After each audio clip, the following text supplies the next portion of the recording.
A minha última pergunta é a seguinte: você está dirigindo seu carro, de repente o pneu fura, pediu para a mulher trocar o pneu, entra na Maria da Penha? Ai, quebra a unha. Ai, me respeita, velho. É assédio moral? Não, eu não consigo trocar o pneu, e aí? Que hoje nós vamos falar sobre alguns assuntos, né? Inclusive esse ano completa 12 anos, se eu não me engano, são 12 anos? 12 anos da criação da Lei Maria da Penha, e vamos falar sobre isso aqui agora neste bloco com a nossa querida Heloísa Pedrosa. Tudo bom, Elo? E também com a nossa querida Márcia. Tudo bom, Márcia? Boa noite. Márcia Pieri, tudo né? bem? Falei certo? Pieri. Falou, Pieri. Tudo bom, obrigado, bem-vindo ao seu programa. Nós que agradecemos, é muito rica essa oportunidade para nós. Que isso. Falarmos de mulher é sempre muito eu gosto importante. De mulher. Eu gosto. Vocês podem acreditar, mas eu gosto. A gente fica muito feliz com essa declaração ao vivo, tá? Não, a gente vai falando, o pessoal acredita uma hora, né? Quanto mais a gente fala, mais a gente gosta. Você gosta de mulher, Brena? Às vezes. Garoto comedido, isso é importante. É verdade. Às vezes. Não vira loucura, obsessão. No caso, né? Eu acho que quando a gente é muito obcecado por reforçar alguma coisa, existe um problema, entendeu? Pode ser. Mas eu não queria falar isso na frente de uma Rafa, foi meio chato. Chato, tá bom. Enfim, né? Deixa eu apresentá-las oficialmente, né? Uma empresária, palestrante motivacional, apresentadora e colunista e master coach no universo feminino, que é a Elo Pedrosa. Obrigada. Né? Olá. E a outra é advogada e coordenadora da ONG de Mãos Estendidas, que é a Márcia, né?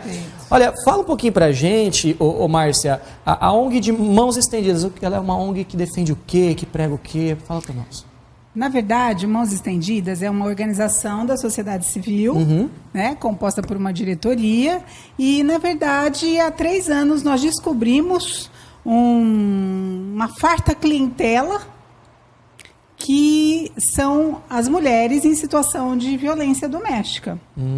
E, atualmente, aqui na nossa cidade de Ribeirão Preto, a nossa instituição vem atendendo, então, essas mulheres em situação de violência doméstica, os seus filhos, que na verdade também são vítimas de violência intrafamiliar. E uma novidade é que nós estamos atendendo, a partir de pouco tempo atrás, os atores da violência doméstica, que na sua maioria são os companheiros, os esposos dessa vítima. Vocês atendem eles também? O agressor? Sim, o agressor. Na verdade, a gente não rotula mais como Achei agressor. Que vocês pegavam e batiam no cara, sabe? Não, amarrava. nós atendemos o ator da violência, porque a Lei Maria da Penha, ela preconiza, inclusive, um programa de reeducação dos atores da violência. Então, na verdade, nós temos um olhar hoje totalmente voltado à família. No sentido de um cuidado biopsicossocial, da qual a gente vai proporcionar a essas pessoas, a esses atores, um cuidado, um suporte, um encaminhamento, de modo que, isso é o que nós almejamos, essas pessoas venham a ter uma autonomia, um empoderamento emocional, social, econômico, até que seja rompido o ciclo da violência. Diga-se de passagem, nada fácil. Imagino. Olha, como eu comentei, agora em agosto a gente completou 12 anos da criação da Lei Maria da Penha, né? Exato. O pessoal de casa, eu acredito que a grande maioria sabe o que é a Lei Maria da Penha, mas não custa nada dar uma lembrada caso alguém não saiba. Você poderia fazer uma explanação rápida? Sim, a legislação que recebeu o nome da Maria da Penha Fernandes, uma cearense. Na verdade, essa mulher, ela foi vítima de violência doméstica por cerca de 19 anos e culminou que ela, dormindo, levou um tiro e hoje ela tem uma mobilidade, ela é deficiente, paraplégica. E todo esse contexto de violência doméstica fez com que essa mulher buscasse suporte no nosso país, para que os seus direitos fossem vistos e não negligenciados. Acontece que o nosso país não deu a ela a devida atenção e suporte na garantia dos seus direitos. E, na verdade, ela recorreu a uma comissão interamericana de direitos humanos e ali, então, o Brasil foi quase que impelido. Ah, é? Levou-se uma boa multa e foi impelido, então, a começar a deixar de considerar a violência doméstica como um crime de menor potencial ofensivo e tratou-se, então, de um crime contra a mulher. E hoje, inclusive, nós temos até a tipificação do Código Penal, que é o feminicídio, que veio logo após, para agravar ainda mais quando os homicídios são praticados contra a mulher, porque ela é mulher. Entendi. Alguma de vocês já sofreu disso? De violência doméstica? Eu não. Eu sou muito... Eu já. Muito protegida nos meus direitos, graças a Deus, não. Mas escuto histórias todos os dias. Imagina. E que só acredito porque está na minha frente me contando. Porque... Você já sofreu, Lu? Sim, no sentido de que parece comum essa história de que quando a gente fica bravo, nervoso, o ato de bater no outro parece que é justificável, né? E isso aconteceu comigo na primeira fase adulta de um namoro que eu tive, em que eu, particularmente, tenho que dizer que fui a primeira, né, a agir com a violência, mas ali em diante virou festa, né? Qualquer coisa que eu desabonasse, que eu mostrasse que eu estava indignado, ou que eu não aceitava a opinião ali, ou que tivesse alguma situação de ciúmes, principalmente, que é uma questão que eu acho que a Márcia, a gente tem conversado muito, mas as mulheres às vezes pensam que é muito bonitinho o ciúme, Exato. que é muito bonitinho o homem se mostrar humilhando, cuidando, mas é só porque ele está cuidando de mim. Não, ele não está cuidando de você, ele está te humilhando, ele está te maltratando. E eu me recordo que para sair desse ciclo foi difícil, viu, Marral? Porque até a gente entender que isso não é normal, que isso não é sadio, que você não lida com isso sozinha, né? Eu passei por outra situação mais à frente também, de um namorado por ciúme me empurrar, né, na hora do ato da raiva. E aí eu já também compreendi que é uma questão de posicionamento. Então, assim, eu sou uma mulher empoderada, mas também para entender que a violência ela pode afetar qualquer pessoa. Sim. E eu vejo muito, que é uma coisa que é importante eu e a Márcia aqui comentarmos, que é a questão do comportamento, né? Existe o comportamento social em que a violência está presente em várias situações, como eu disse, ficou nervosinho, ficou com raivinha, está no trânsito, não sei o que, já sai querendo bater no outro, né? E isso não é diferente com a mulher. E a gente fica assistindo muito as mulheres não saberem que isso não é legal. Parece que o tempo todo é isso que elas acabam se sentindo vítimas, né? Nessa cultura. Que acostuma, né, com isso. Um tapinha não dói, tá aí, né? Na verdade, tudo isso que a Elo comentou, nós trazemos isso quase que como um fenômeno social e cultural. Porque se naturalizou a questão da violência, a população, a sociedade de um modo geral, ela lida com o problema da violência doméstica como algo natural, né? E até por isso que muitas das vítimas se submetem há tantos anos, há tanto tempo, a uma situação de violência, acreditando que aquele comportamento é normal. Então, se o esposo ou o companheiro chegou um pouco mais alterado do serviço, é normal ele xingar, é normal ele humilhar, é normal, um tapinha não dói, amanhã passa. E isso vai somatizando, e quando você vai percebendo ao longo das histórias, elas relatam que vivem há 15, há 17, há 18, há 19, há 20 anos em situação de violência. Acho que a gente tem que comentar, inclusive, do aspecto da roupa, né? Inúmeras vezes a gente vê a mulher ela sendo constrangida quanto ao direito da roupa, né? Porque a sua saia tá curta, tira. Você está com decote, tira. Eu sempre brinco, não entendo. Os homens arrancam a camisa, né? Saem literalmente muitas vezes seminus e aí parece que eles podem ter a exposição do corpo, a mulher não pode, e parece que a sexualidade só afeta o feminino e nunca o menino, né? É só a mulher, nunca é o homem. E aí essas coisas elas vão se estendendo até o ponto que a gente chega no debate do estupro, né? Mas ela queria ser estuprada. Ela estava lá toda se mostrando, né? E eu me pergunto, poxa, quando é que a gente vai parar de achar que o problema é da mulher? Que o problema não é do homem, né? Uma coisa não justifica a outra, né? Não tem lógica nenhuma. Olha, uma vez eu ouvi, provavelmente você já deve ter ouvido isso.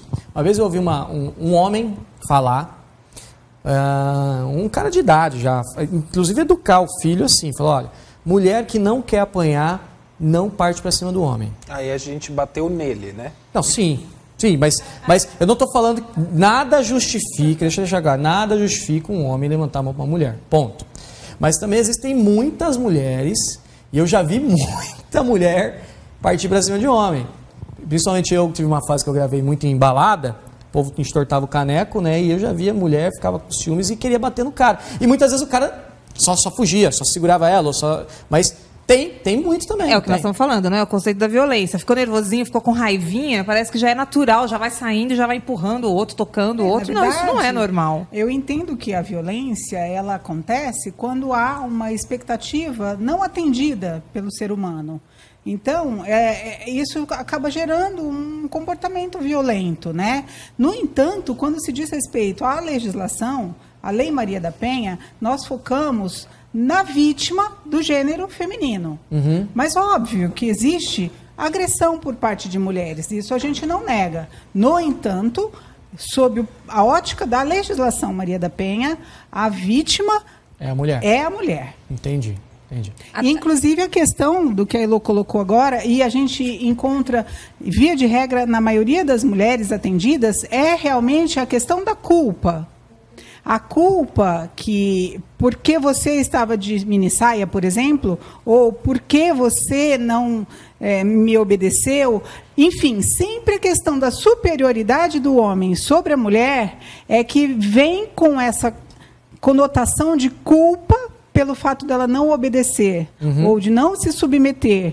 E daí, então, se ofende a expectativa desse agressor ou desse ator da violência, ele fica desatendido e aonde se gera a violência. Pode falar. Uma pergunta séria, normalmente eu não faço. Mas antes tinha a questão em briga de marido e mulher, ninguém mete a colher, né? Sensacional. Esse é um ditado famosíssimo. Uma armadilha cultural, nós costumamos dizer. Exatamente. Mas agora você, junto com isso, né, você não precisa mais ter uma denúncia de alguém para que a Maria da Penha intervenha, né? Você já pode, hoje, as autoridades presenciando uma violência, já pode ser instaurado um processo pela Maria da Penha. Antes tinha que ter uma denúncia? Não, como é que sim, é feito na verdade, isso? nós encaramos que o problema dos maus tratos conjugais é um problema social, cultural, de ordem pública. O que você deve estar querendo colocar é o seguinte sentido: quando há uma lesão corporal, quando há uma violência física, não é mais necessário a queixa-crime. Ela se tornou uma ação pública incondicionada quando o próprio organismo do Poder Judiciário e Ministério Público dão andamento a esse processo, independente da vítima querer ou não.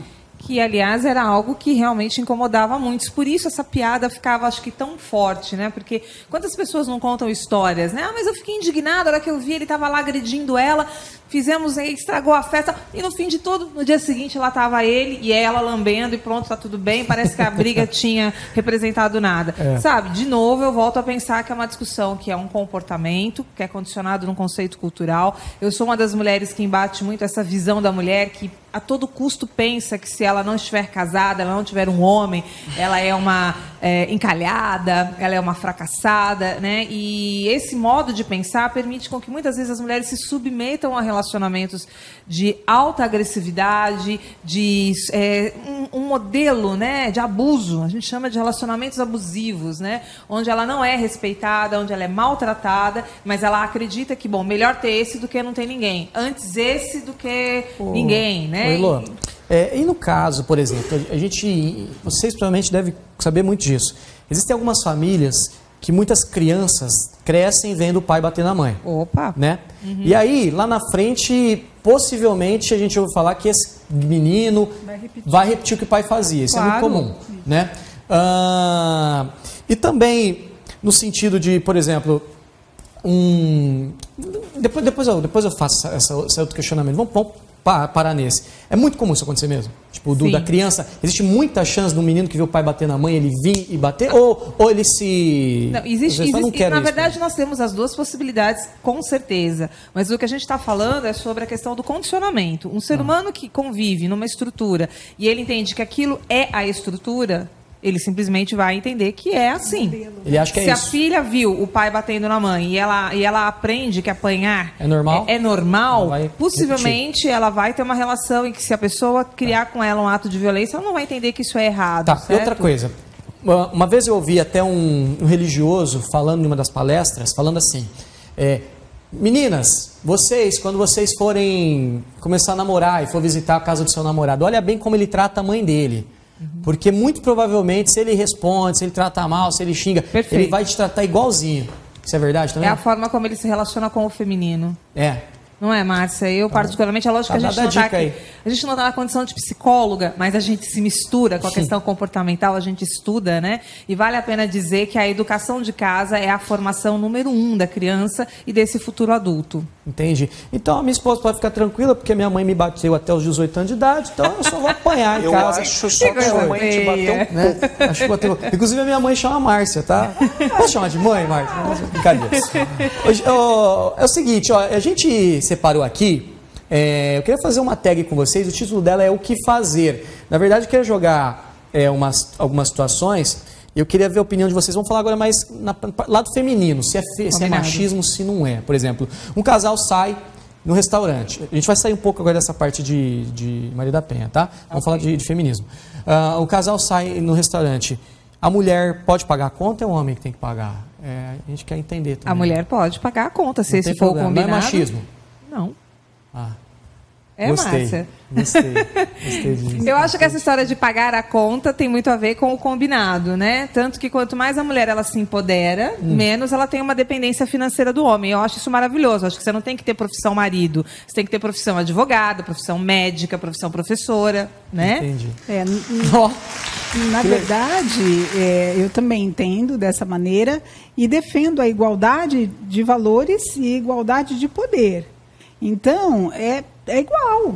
Entendi. E outro ponto que eu quero ver com vocês, ainda dentro desse ponto. Hoje está tendo... A mulher está empoderada, a mulher está trabalhando, até alguns casais que a mulher até ganha melhor que o marido, né? Ponto de vista de vocês, pode acontecer, por exemplo, hoje da mulher, tem problema da mulher ser a mantenedora da casa e o marido o dono de casa, ou do lar, o que cuida das crianças? Nenhum. Eu, no meu ponto de vista, entendo que o empreendimento familiar ainda deve ser o melhor ativo do globo terrestre. Então, eu entendo que sendo a mulher ou sendo o homem, esse empreendedorismo familiar, ele ainda tem que prevalecer. Porque o que a gente exatamente percebe é que nos arranjos familiares é que tudo acontece.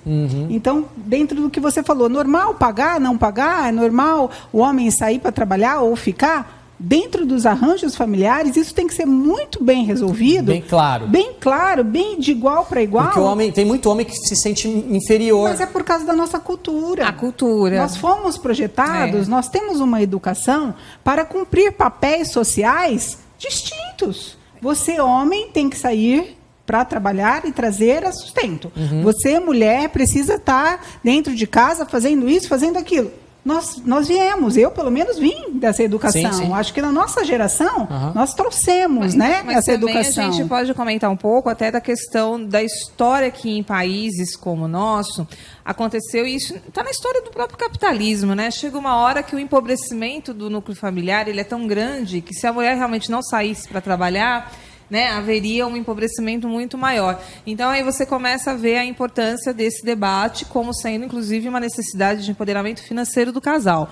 Agora, quando a gente conversa essas questões sobre quem fica em cima, quem fica embaixo, é que a coisa pega, porque na cultura a história do em cima e embaixo parece uma hierarquia. Desculpa de verdade te cortar, eu não gosto de cortar entrevistado, mas você falou fica em cima, fica embaixo, lembrando que a gente está sorteando uma cortesia para o Savana Motel.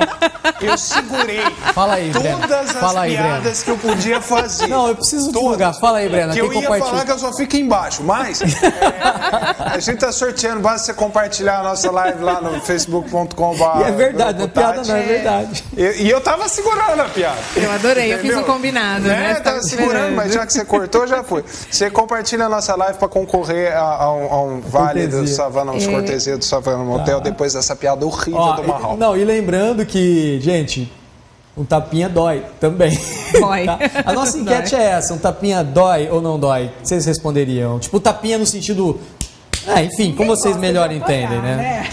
Um tapinha Ó, no sentido... Não no sentido pejorativo, Qual tapinha? sexual. Aqui é um programa de gente adulta e resolvida. Claro, certo? um programa tudo bem. é mais sério da TV Eu me Tati. recordo de uma dessas enquetes que a psicóloga estava comigo nesse debate, porque também lá na rádio, no programa que eu tenho, né? No programa da CMN, pode falar? Já Pode falei, falar, né? um beijo pro Então, meu dica amigo da Carlos coach, Carlos Pires, grande parceiro meu. É isso mesmo. E aí, às quintas-feiras tem a Dica da Coach. E no mês da Maria da Penha, então, não só a Márcia Pierre esteve lá como entrevistada, como outras mulheres. E aí, uma psicóloga, depois que a gente terminou o bate-papo, ela falou assim, eu tenho muita dificuldade de, às vezes, não me aprofundar tanto. Porque, na real, existem personalidades que gostam da violência. E aí isso tem outros nomes. Certo? Tem. Então a gente tem que tomar muito cuidado. Muita gente assistiu lá os 50 tons de desespero, cinza, bege, amarelo. Não, existem pessoas, eu não vou citar nomes, tá? Existe uma pessoa na minha cidade que... Sua cidade tem que 4 vive habitantes, roxa. Marral. Não, e é uma mulher, ela vive roxa e gosta dessas paranauê aí. Então. Ela é conhecida... Não vou falar, não pergunte quem é. Não vou falar nome. Eu vou tomar muito cuidado porque a gente está em público, então assim, não é um debate de incentivo, mas a gente também tem que ter o discernimento de que algumas coisas algumas pessoas gostam e algumas coisas a maioria não gosta. E acho que essa questão do tapinha, do machucar, é uma coisa que grande parte das pessoas não gostam. Né? E aí essa relação do uso da violência durante o ato sexual também tem uma história sobre o sexo como alguma coisa complicada, suja. Né? É uma história que também cria nas pessoas muito mais empecilhos do que soluções. Eu tenho uma última pergunta pra gente encerrar. Cuidado. Cuidado. Não, calma. A minha última pergunta é a seguinte: você está dirigindo seu carro, de repente pneu fura, pediu para a mulher trocar o pneu, entra na Maria da Penha? Ai, quebra a unha. Me respeita, velho. É assédio moral? Não, eu não consigo trocar o pneu, e aí? Então, por isso que eu tô perguntando. Foi um amigo meu que pediu para perguntar aqui. Não, pode entrar. Na verdade, eu entendo uma brincadeira, mas na verdade eu não trocaria porque eu não sei. Esse é um problema real que eu também tenho. Eu além de quebrar a gostaria de unha. aprender. Confesso Resumindo, que eu já... chama o seguro. verdade. Hoje Isso é existem bom. alternativas. Isso é bom. Não vai precisar arrumar um desarranjo entre companheiro e companheira por conta do pneu. Chama o seguro. Chama o seguro. Perfeito. Muito obrigado pela presença de vocês. Obrigado, Nós que Elô. agradecemos. Eu Obrigado queria colocar demais. à disposição a nossa instituição e deixar aqui o número 180 para disque denúncia em caso de violência doméstica contra a mulher ou mesmo contra a criança. Disque 100, Direitos Humanos. Não deixe de denunciar. Via de regra, rapidamente, porque eu acho que é de interesse público, a violência doméstica ela acontece, infelizmente, dentro da sua própria casa. O lugar que você deveria ter mais segurança é o lugar que você está mais exposta. Mulher, criança. E, via de regra, você tem um vizinho, você tem alguém que está ouvindo. Então, por favor, denuncie no 180 que você pode evitar tragédias e mortes quando, na verdade, a denúncia vem para proteger o direito dessa mulher e dessas crianças. Muito Obrigado obrigada. pela sua presença. De verdade, tá?